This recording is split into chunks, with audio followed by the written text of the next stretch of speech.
Okay, the doors have opened, evidently, so it is time to get out there and take a look at more games. Welcome to the GMS magazine at Spiel 2022.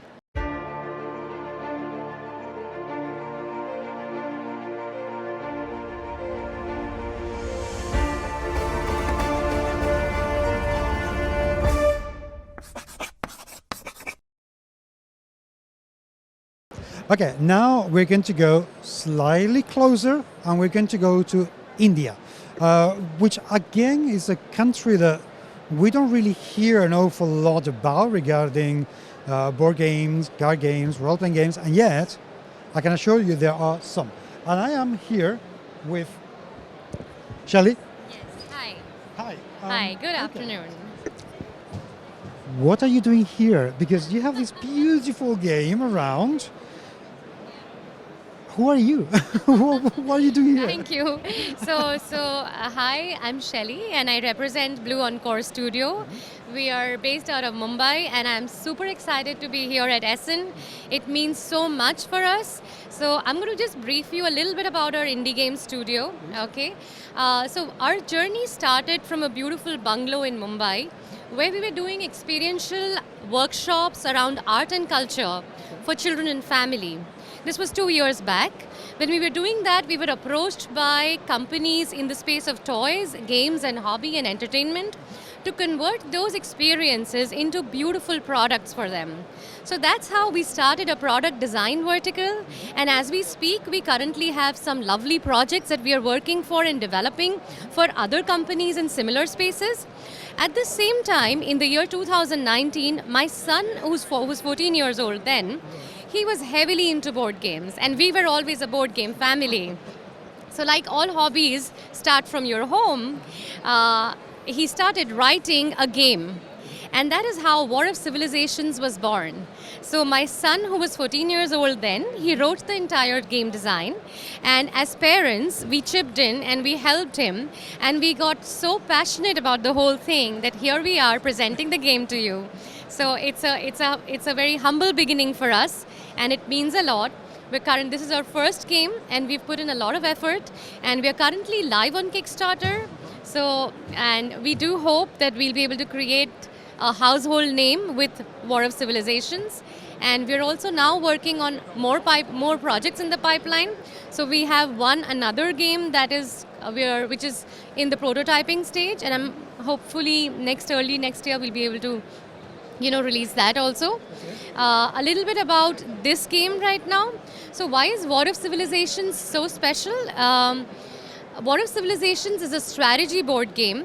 It has all the elements with expand, explore, exterminate, and it has components around area expansion, resource management, worker placement.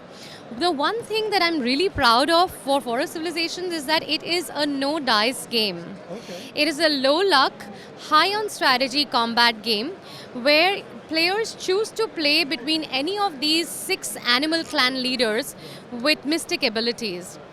So the storyline of the game is essentially, the whole game is set in Earth 2050. Where the entire Earth, it's in the backdrop of climate change.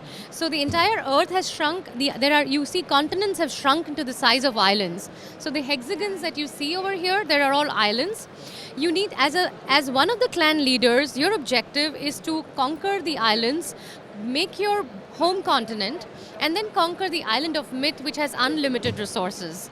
So the new Earth 2050 in the backdrop of climate change has new energy dense resources. So it has an aluminium wood where wood has absorbed aluminium and it is used to make war machines. There is ocean crystal which is found in helium rich waters, which increases the lifespan. So players are supposed to make strategic choices and optimize these 3 kind of resources that they have. They have to build a mighty war fleet. What is important is that the war fleet mechanism, so you basically get to choose, these are the various types of actions. So each player on their turn gets at least 3 free actions. They can pay for the 4th action.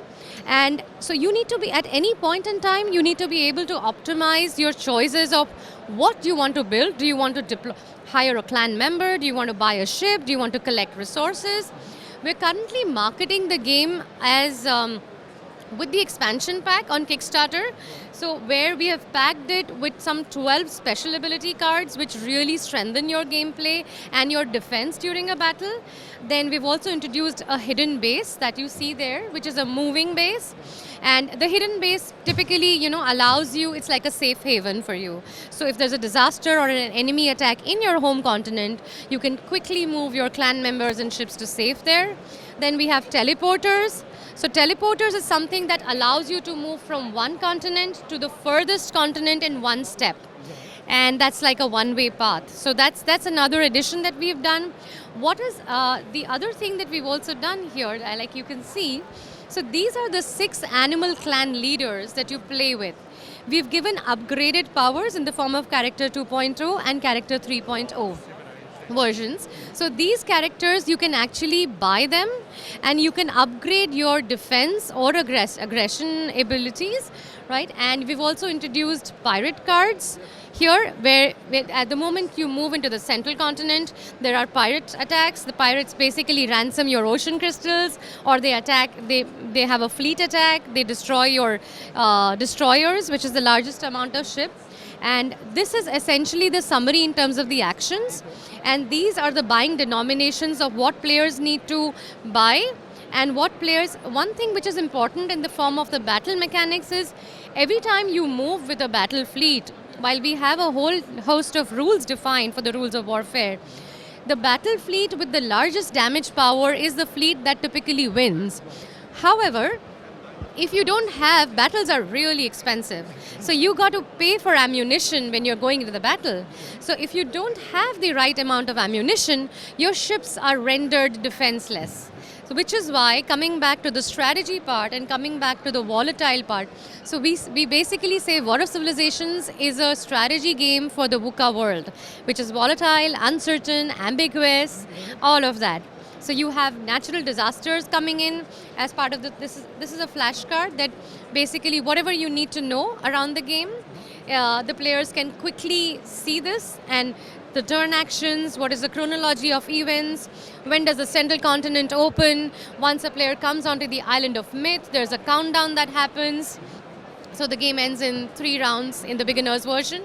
And so that is the climax. And we've seen that, a lot of times people play, they feel that they're winning at the beginning, but the end is actually completely different. So yeah, so it's exciting. Very. Yeah. One thing, okay. You said that your son, 14 years old, started the design. Yes. That kid's a genius. Because that is quite a sophisticated design. Yeah, so what we did was, so he wrote the entire script actually, okay, and then we took help from the student design community to have various artworks developed from them. Because we were bootstrapped and so we've basically really sought the help of the student design community. A whole host of people have worked on the artworks here. So the characters have been done by somebody else. The 2D characters have been done by somebody else. The 3D characters have been done by somebody else. The board layout, the visualization, and the 3.0 characters, which I feel are really cool, has been done by somebody else. So we basically, pooled in specialists, but all from the student community. And we managed to get it at a level, and it is, yes, the game is made in India right now. Okay. And I'm really proud of the production quality of the game. I was going to say, you mentioned earlier, humble beginnings, but this is some serious production. What's been the challenges to get to this point? Okay, oh my God. So it's been, okay, so what happens is when you're actually just starting up, a lot of vendors or manufacturers really don't pay attention to the first timer. And for us, so we've invested in developing 100 prototypes of the game. That's a lot. That's a lot, but unfortunately, when you talk to a manufacturer, they won't do any less. They won't do anything less than 1,000. So they won't even look at you. So I really went hunting on a lot of streets, and finally we did get someone who was willing to do the job for us, who was willing to take the pains for just an order of 100. And yes, we paid a lot more than we should be because it was a small order, so it's costed us a bomb. But I'm happy with the production quality, what you can see that the board and everything. I mean, to whomsoever we have shown the game, they've actually asked us, that I'm surprised that it's actually made in India, but it is very much made in India. Well, that doesn't surprise me because I've been in India. I know how Indian people work, and I'm sorry, that misconception that, oh, I'm surprised it's in India, that's rubbish. Indian people work really hard, and Indian products are really amazing. So no, that misconception has to go away now. Thank you. You should see the cover of the art. That's the box, right? And yeah. And the board and all the tokens, and I mean, if you see this quality, etc. Yeah, I mean, so yeah, we're happy, and I'm sure. I mean, there's always scope for improvement. I'm not going to say that, right? And we hope to deliver a good, entertaining game for the gaming community. Okay, how is the campaign going?